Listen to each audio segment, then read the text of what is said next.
speaking of legends, last thing that I want to talk about before we end this program is Jimmy Superfly Snuka was arrested earlier this week from a 1983 murder. Yeah. So 32-year-old murder. That's crazy.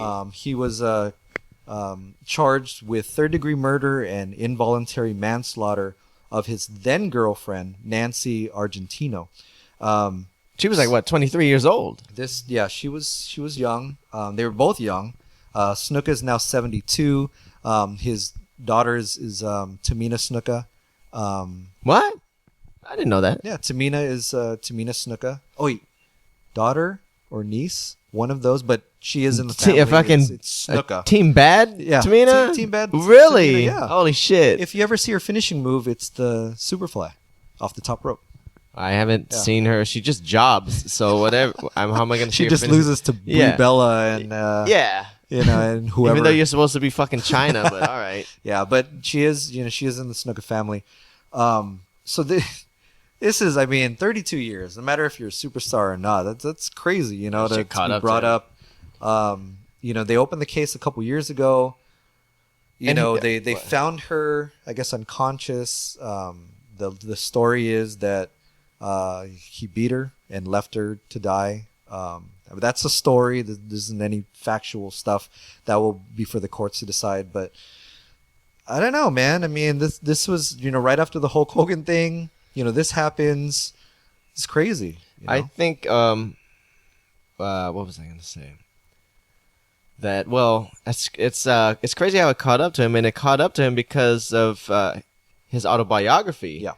Which they had different versions of the story. Yep. So that gave enough evidence to reopen the case. Like, oh, maybe this motherfucker was lying. Yep. So he fucked up. Moral of the story: you don't always have to tell your story. Yeah, and I guess the thing was, the story that he gave initially was that they were going to the hotel and she went to the side of the road to go pee or something and fucking fell on her head.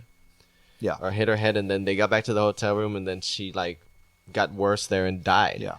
But the whole thing is, they're saying that there was no medical attention being called. There was no attempt to save her life. Yeah. So again, this just happened.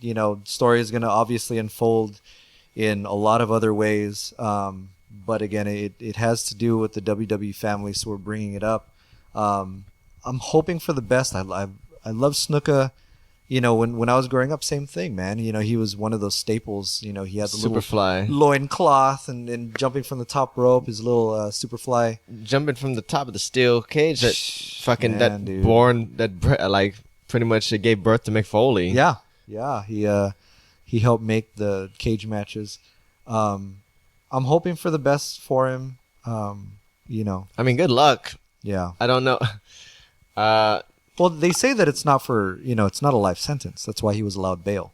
So, but then again, he's 72. So I think they weren't going to give him a life sentence, or they gave him bail because he has stomach cancer. So they didn't want taxpayers paying for his treatment. Yeah. Well, so it's like, oh shit.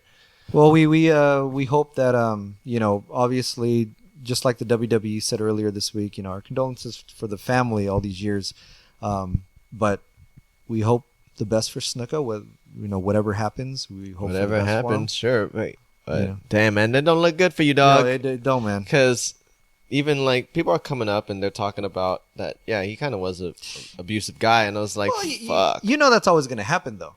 This guy was charged. Okay, cool. I'm gonna bring out my story. Well, why didn't you bring out your story 32 years ago? Why didn't you bring up your story? All these years. Well, why are you only bringing it up now? But doesn't look good. Yeah. Pray for you, man.